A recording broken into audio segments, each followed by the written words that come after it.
20 तारीख को असेंबली के इलेक्शन में मेरी अपनी जो निशानी है, मुझको जो मिली है, वो ऑटो रिक्शा है।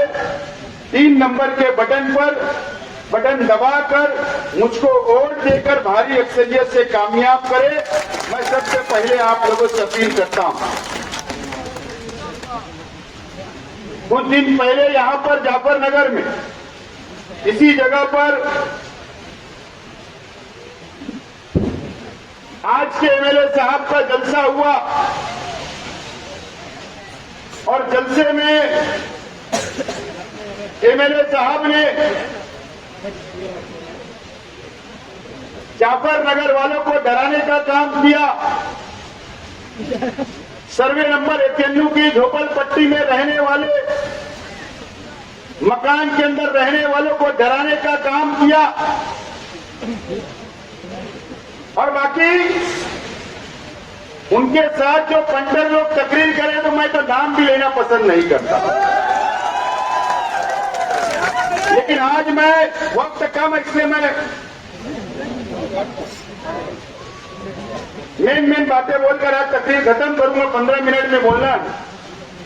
मैं सबसे पहले जाफरनगर के सर्वे नंबर 91 की बस्ती की आवाम को और जाफरनगर के अंदर रहने वालों को इस बात का ऐलान करता हूं कि जाफरनगर सर्वे नंबर 91 मेरे चाचा और उनके ग्रुप के लोगों ने सिर्फ इशार पहुंची की थी, लेकिन हमने जब ये मालूमात ली कि जो जिस शख्स से ये जमीन ली गई वो शख्स की ये जमीन नहीं है, तो हम लोगों ने वो सौदा कैंसिल कर दिया है, हमने वो सौदा रद्द कर दिया है और आप लोगों को कोई डरने की जरूरत नहीं। अगर वो जमीन मालक अगर वही होता और अगर वो जमीन ऐसा मान के चलिए अगर हम खरीद भी लेते तो आप लोगों को हटाने का कोई इरादा नहीं था, बल्कि हम लोगों का इरादा था कि आपको वहीं पर जमीन का मालक बना देना, ये हमारा अपना इरादा था। लेकिन वो जमीन का सौदा हम लोगों ने रद्द कर दिया है, वो जमीन हम लोग नहीं ले रहे हैं और वो जमीन आइंदा अगर कोई लेगा भी तो हम आप लोगों के साथ खड़े रहेंगे। आप लोगों की बस्ती हम लोग उजड़ने नहीं देंगे, आप लोगों को हटाने नहीं देंगे। इस बात का मैं सबसे पहले खुलासा करता हूं। दोस्तों और साथियों, इस्लामपुरे के जलसे में आज जिस जगह जलसा हो रहा है, अल्लाह का करम है कि यहां पर पावरलूम की बस्ती है। जाफरनगर, गोल्डन नगर या अगर हम आगे जाए फार्मेसी तक, सलाटर तक या दरेगांव तक हम चले जाए तो अल्लाह का करम है, यहां पर पावरलूम सबसे ज्यादा शहर के अंदर, इस इलाके के अंदर है। इस्लामपुरे के अंदर जो मैंने मैनिफेस्टो का पहला वादा किया था, अगर आप लोग मुझको कामयाब करते हैं, आप लोग अगर मुझको असेंबली के अंदर भेजते हैं अपना नुमाइंदा बनाकर, तो उस वक्त भी मैंने ऐलान किया था और आज भी आपसे वादा करता हूं, अगर आप लोग मुझको एमएलए बनाकर असेंबली के अंदर अगर आप भेजेंगे तो मैं आपको जिन जिन लोगों के 24 रूम का कारखाना है, मैं सोलार लगाकर आप लोगों को हुकूमत की तरफ से दूंगा। इस बात का मैं दोबारा ऐलान करता हूं।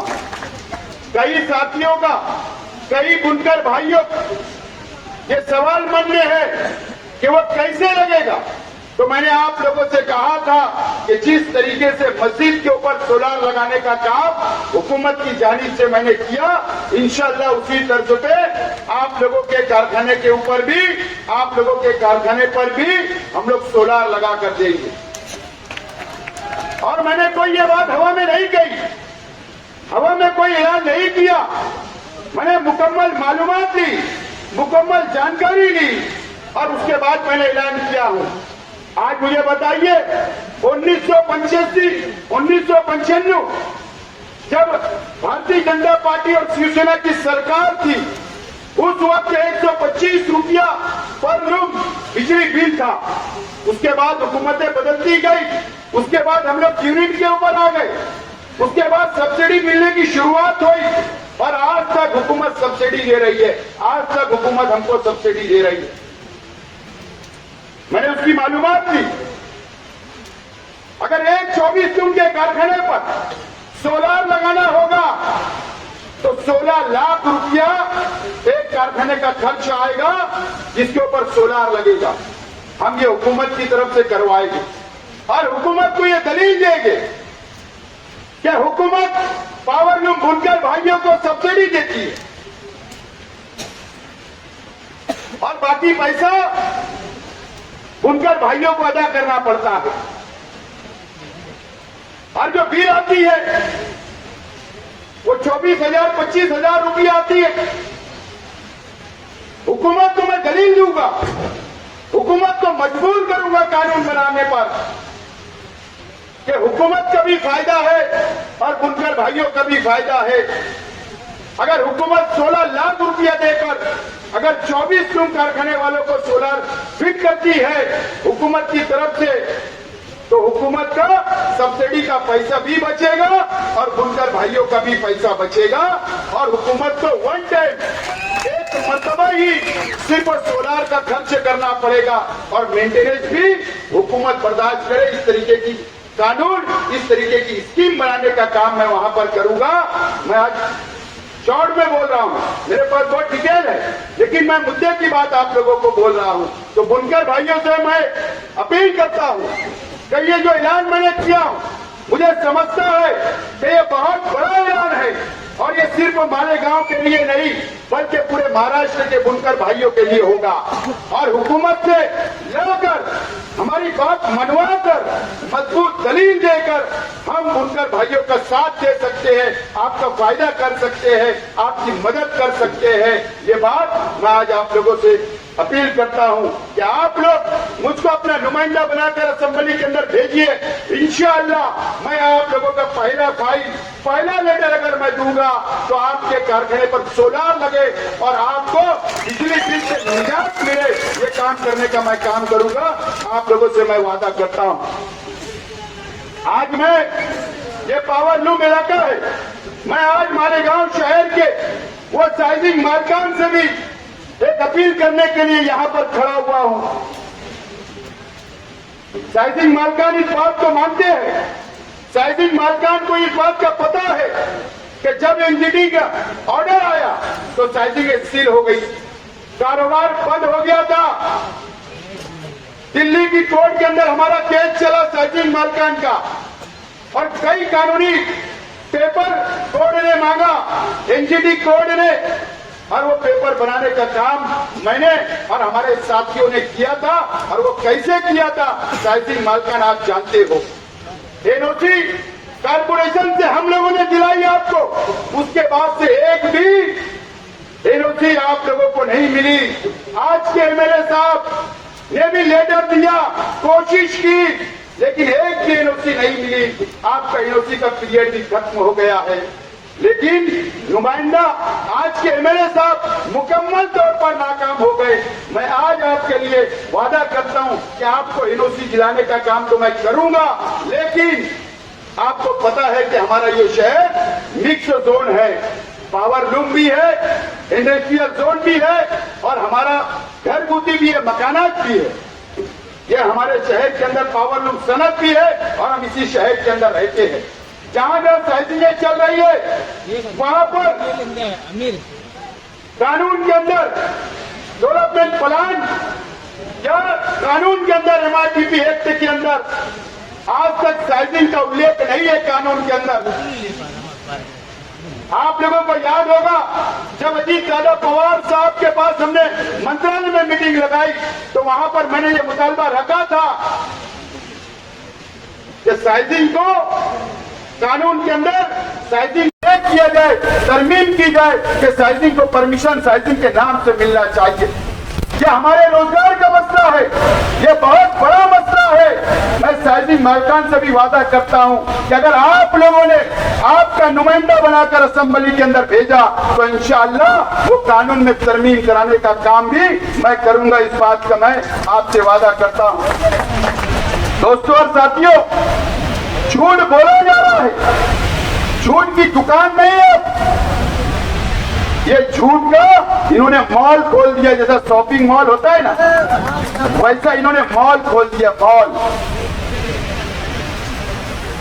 शहर देख रहा है, समझ रहा है, और शहर को 20 तारीख को फैसला करना है, शहर की आवाम को फैसला करना है। आज मैं जाफर नगर, गोल्डन नगर, वार्ड नंबर 4 इस इलाके की आप हालात देखो। गोल्डन नगर के अंदर आप देख लीजिए क्या हालात क्या है। रोड सही नहीं है, गटरे नहीं है, सहूलत नहीं है, वहां पर भी बुनकर भाई रहते।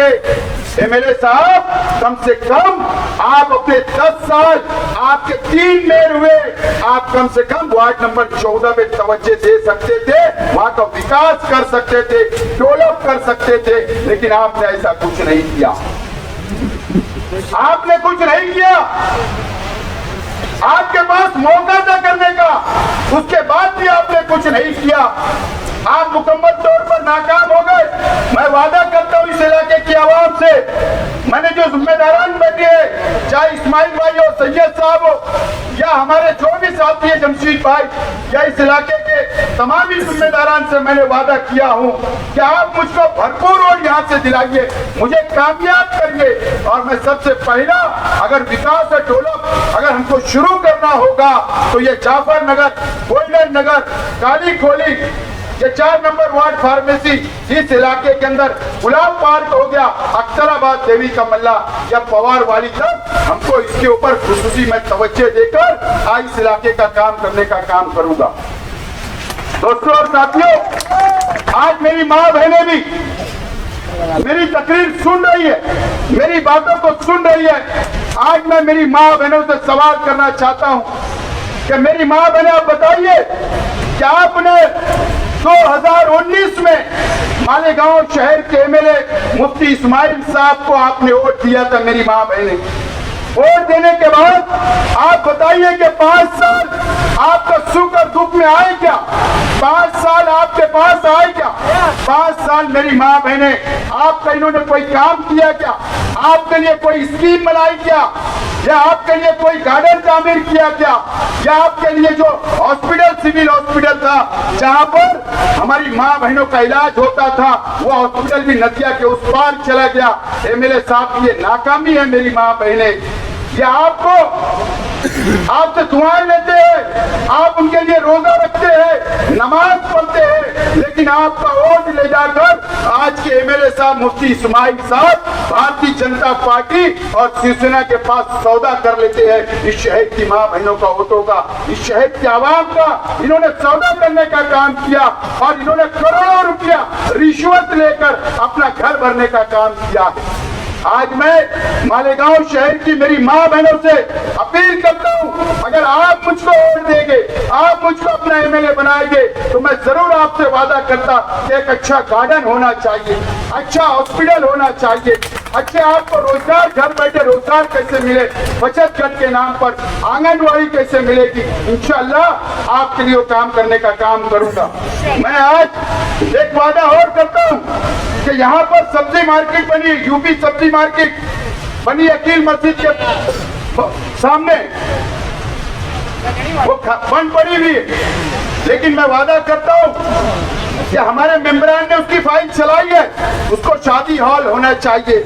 मैं वादा करता हूँ कि सब्जी मार्केट कैंसिल करके यहाँ पर यूपी शादी हॉल उसको बनाया जाएगा और कम पैसे के अंदर इस इलाके की आवाम को उसकी सहूलत मिले, ये काम करने का काम भी हम लोग करेंगे। मैं एक बात के शहर की आवाम को, यहाँ के हमारे मीडिया के तमाम ही साथियों से अपील करता हूँ और पुलिस डिपार्टमेंट से कि मेरी बात को नोट करें। एमएलए साहब अभी क्या करेंगे? ये माफी मांगने वाले क्या करेंगे? माफी मांगेंगे, मुझसे गलती हो गई, मुझे माफ कर दो। पिछले इलेक्शन में भी ऐसा ही किया। फिर एक मर्तबा बोलेंगे ये मेरा आखिरी इलेक्शन है, ये मेरा आखिरी इलेक्शन है, ये बोलेंगे। लेकिन ये नहीं बोलेंगे कि मुझे चुनकर दो, मुझे अब्दुल्ला को मेयर बनाना। ये आपको फिर धोखा देंगे कि आखिरी इलेक्शन है, क्योंकि अब्दुल्ला को मेयर बनाना है, इसके लिए आखिरी बात करेंगे। अरे ये नाकाम हो गए तो उनका बच्चा कहां से कामयाब हो सकता? नोट करो, ये जाफरनगर के अंदर जलसे के बाद क्या हुआ? हमारे साथियों ने कहा अगर सच्चाई होती कि हमारे कार्यकर्ता ने ऐसा किया, सच्चाई होती कि मेरे परिवार ने ऐसा किया, तो ये 24 घंटे नहीं, ये 24 घंटे वहीं सो जाते थे, ये वहीं सो जाते थे। लेकिन 24 घंटे के बाद इनको होश आया, पता चला कि मामला तो कुछ और है। ये खामोश बैठ गए, इनका झूठ पकड़ा गया। नहीं तो आज मैं हमारे शहर की पुलिस डिपार्टमेंट से मैं अपील करता हूं कि लीजिए प्रेस कॉन्फ्रेंस, बताइए शहर को सच्चाई कि वो केस कौन था, उसको मारने वाले लोग कौन थे, बताइए। हम तैयार है, अगर हमने गुनाह किया होगा तो हमें कार्रवाई हमारे पे होना चाहिए। लेकिन पुलिस, मुझे लगता है आने वाले दिनों के अंदर ये बातें बताएगी और मुझे मालेगांव शहर की पुलिस के ऊपर पूरा विश्वास और भरोसा है कि वो दूध का दूध और पानी का पानी करेगी। दोस्तों और साथियों, ये शहर के अंदर इस तरीके से और भी पूरे शहर के अंदर इसी तरीके से इलेक्शन लड़ना चाहते हैं। गुरुवार वार्ड के अंदर भी यही करने वाले हैं। हमारे कार्यकर्ता को छेड़ा जाएगा, उनसे जानबूझ के लड़ाई की जाएगी और इल्जाम लगाया जाएगा मेरे परिवार पर, मेरे कार्यकर्ताओं के ऊपर। पुलिस डिपार्टमेंट से मेरी अपील है कि ये तमाम चीजों पर नजर बनाकर रखे। इस तरीके का पाखंड ये लोग करने वाले हैं, इनकी जमीन खसक गई है। मैं आज आप लोगों से अपील करता हूं, 10 बज गए, अपील करता हूं कि आप 20 तारीख को रिक्शा निशान पर वोट देकर भारी अक्सरियत से कामयाब करें और हमारा जलसा जो बड़ा छुट्टा कल आ रहा है, क्या पर उसका स्टेज लगेगा? जुमा के दिन हमारा स्टेज वहीं लगेगा, क्या उसका स्टेज लगेगा? जुमा के दिन वहीं लगेगा सलाम चाचा रोड पर, और वहां पर मैं तमामी और रात से पर्दा उठाने वाला हूं और मैं वहीं पर इनका समाचार भी आप लोग, यहाँ वक्त कम था। बहुत बहुत शुक्रिया।